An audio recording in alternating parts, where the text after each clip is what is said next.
नमस्कार साथियों, आज एक फिर गूढ़ विषय को लेके आ गया हूँ। क्या होगा अगर टिहरी डैम टूटा तो। टिहरी डैम उत्तराखंड राज्य के टिहरी गढ़वाल जिले में स्थित है।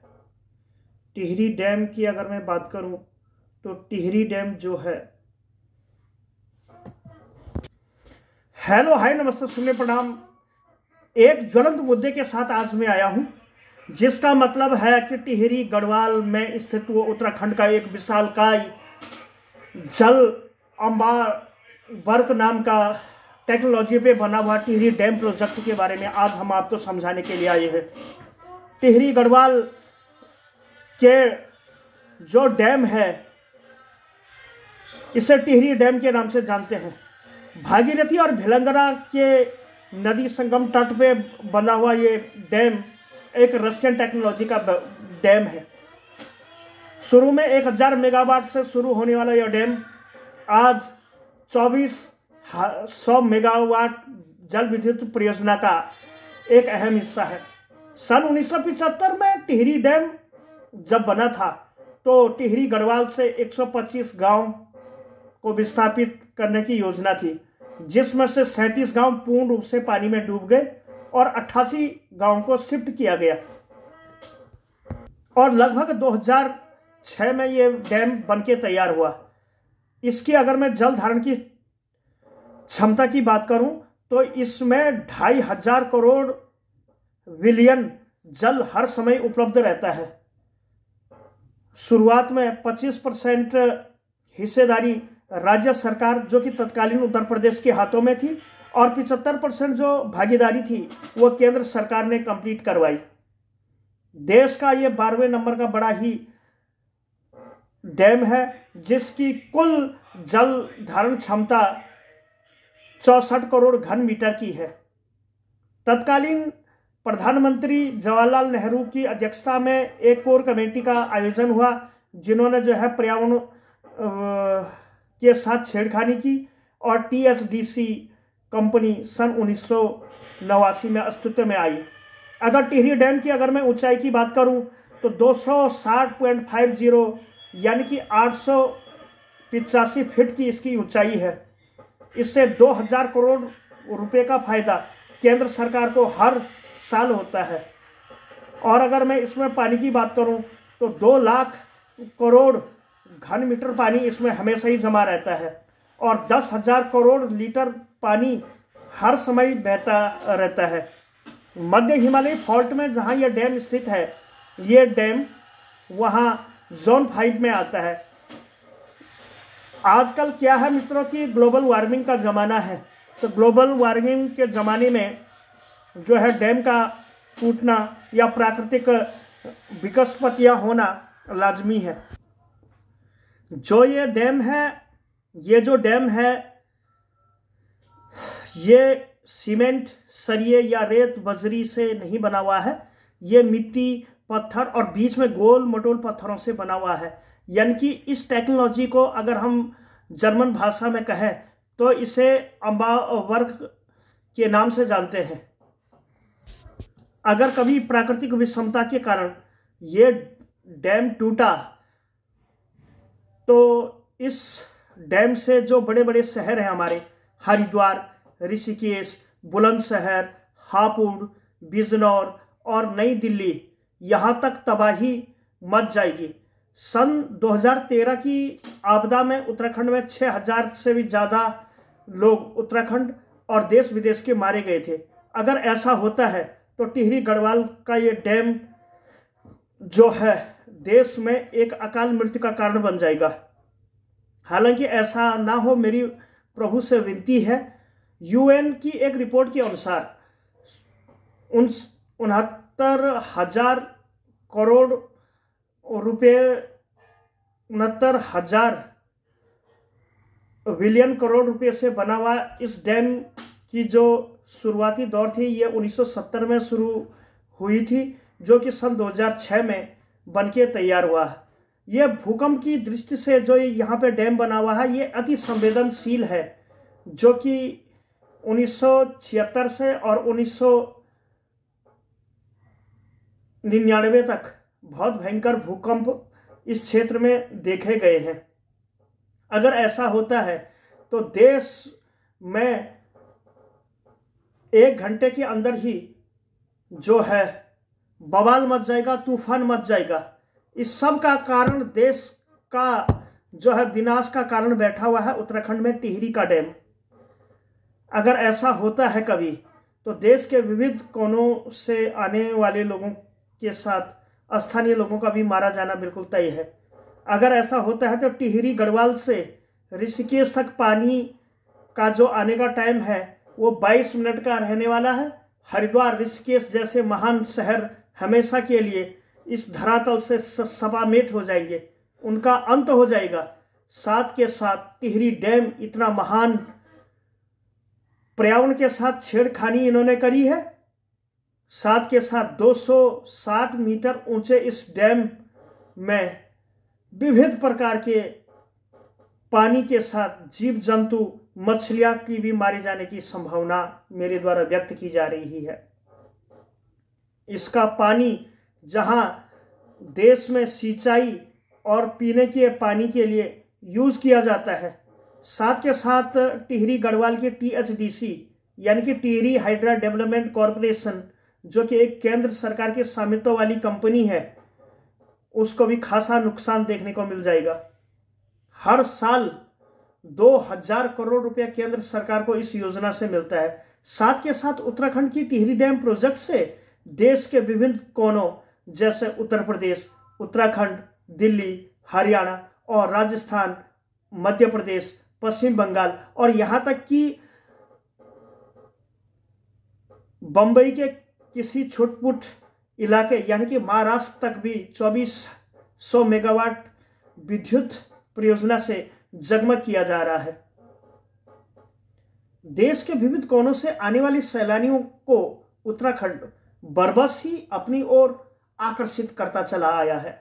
अगर कभी भविष्य में यह टिहरी डैम प्रोजेक्ट टूटा तो देश में बहुत बड़ी जनहानि के साथ उद्योग के अवसर हमेशा के लिए खत्म हो जाएंगे। उत्तराखंड में कोई नहीं जाना चाहेगा और साथ के साथ देश के 5 से 7 ऐसे राज्य हैं जो कि हमेशा हमेशा के लिए अंधेरे में चले जाएंगे। आज दुनिया हर चीज में तरक्की कर रही है। मध्य हिमालयी फॉल्ट में ये बसा हुआ उत्तराखंड का टिहरी डैम प्रोजेक्ट, जहां 7.5 सिस्मोग्राफ के रिएक्टर पैमाने का भूकंप झेल सकता है, तो वहीं वैज्ञानिकों का अंदेशा है कि अगर इस हिमालयन मध्य फॉल्ट में अगर कभी 8.5 सिस्मोग्राफ का भूकंप अगर कभी आया तो देश में जो है बहुत बड़ी जल त्रासदी होने की उम्मीद है। जहां टिहरी डैम आजकल कृषि, विद्युत, पर्यावरण के साथ खिलवाड़ करते हुए आगे बढ़ा है, तो वहीं इसके कुछ फायदे भी हैं। टिहरी डैम प्रोजेक्ट से स्थानीय लोगों को रोजगार मिला है। साथ के साथ टिहरी और उससे जुड़े हुए इलाकों में बोटिंग होती है, वहाँ पे मछलियाँ को भी जो है वो किया जाता है, उगाया जाता है मछलियों को भी। साथ के साथ टिहरी डैम से उत्तराखंड सरकार को हर माह 3500 करोड़ का शुद्ध मुनाफा होता है। तो वहीं THDC लिमिटेड का खर्चा तो बहुत है, लेकिन साथ के साथ अभी हाल ही में 2021 में THDC का विलय NTPC में कर दिया गया है। यानी कि NTPC बोले तो नेशनल थर्मल पावर कॉरपोरेशन में इसका विलय कर दिया गया है।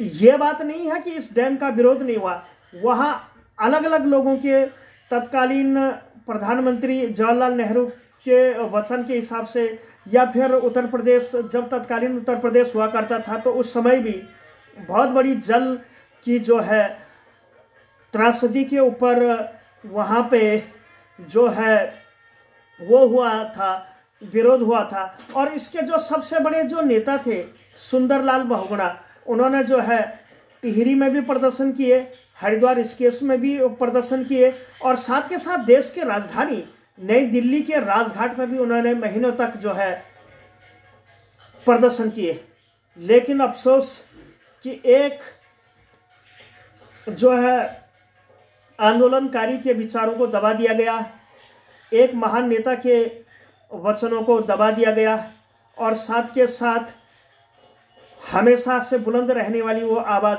हमेशा के लिए डूब गई।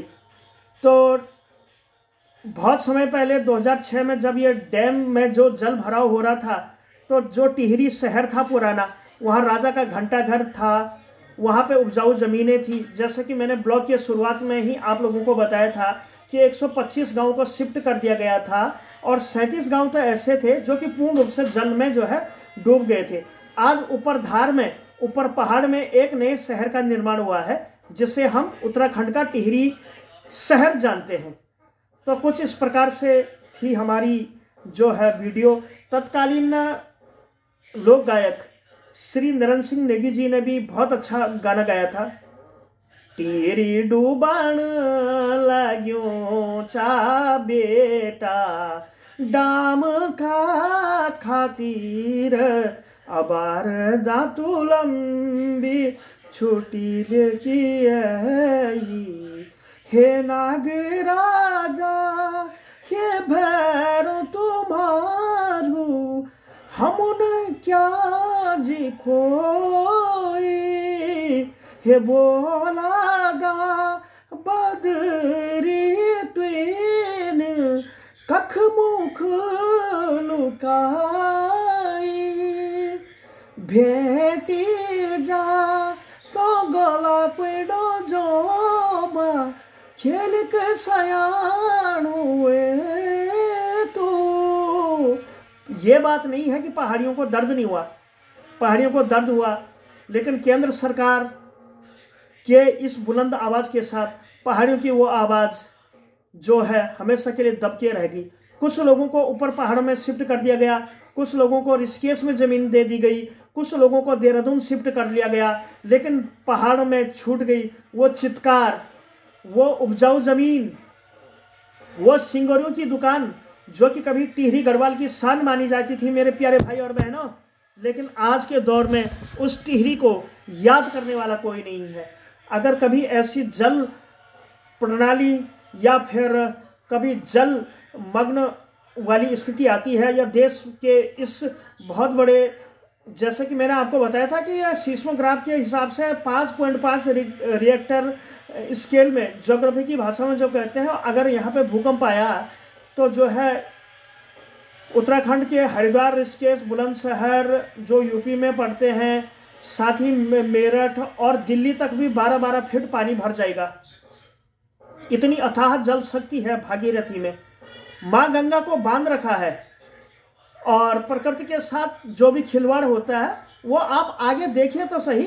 अभी तो एक कलयुग का चरण है, आदमी ने अपने पाँव पर स्वयं ही कुल्हाड़ी मार रखी है। तो ऐसे थे मेरे विचार। आप इस पूरे वीडियो के बारे में क्या सोचते हैं, आपके क्या विचार हैं, किस हिसाब से जो है आप अपने कमेंट सेक्शन के माध्यम से रखते हैं, तो आप कमेंट करके ज़रूर बताइएगा। Thank you so much. अगर आपको वीडियो पसंद आई है, तो लाइक कीजिएगा, शेयर कीजिएगा, सब्सक्राइब कीजिएगा, पूरी वीडियो देखिएगा, और ऐसा ही मेरा हौसला अफजाई करिएगा, ताकि ऐसी इन्फॉर्मेटिव उत्तराखंड से रिलेटेड मैं आप सभी लोगों के लिए लाता रहूं। Thank you so much. Take care and bye bye. बहुत जल्द मिलते हैं उत्तराखंड की ज्वलंत समस्याओं के ऊपर, और ऐसे मिलते रहेंगे, गुदगुदाते रहेंगे, उत्तराखंड के उन खास प्राचीन सिस्टमों से भी आपको रूबरू कराते रहेंगे अपने ब्लॉगिंग के माध्यम से। Thank you so much. Take care and bye bye. और मैं बहुत जल्द मिलता हूँ ऐसी इन्फॉर्मेटिव और किसी अनदर और नेक्स्ट टॉपिक के साथ। Thank you so much. Take care and bye bye. Good night everyone. Thank you. जय हिंद, जय गढ़वाल, जय हरियाणा, जय उत्तराखंड। नमस्ते, प्रणाम, जय Shri Ram. Thank you so much. Take care and bye bye.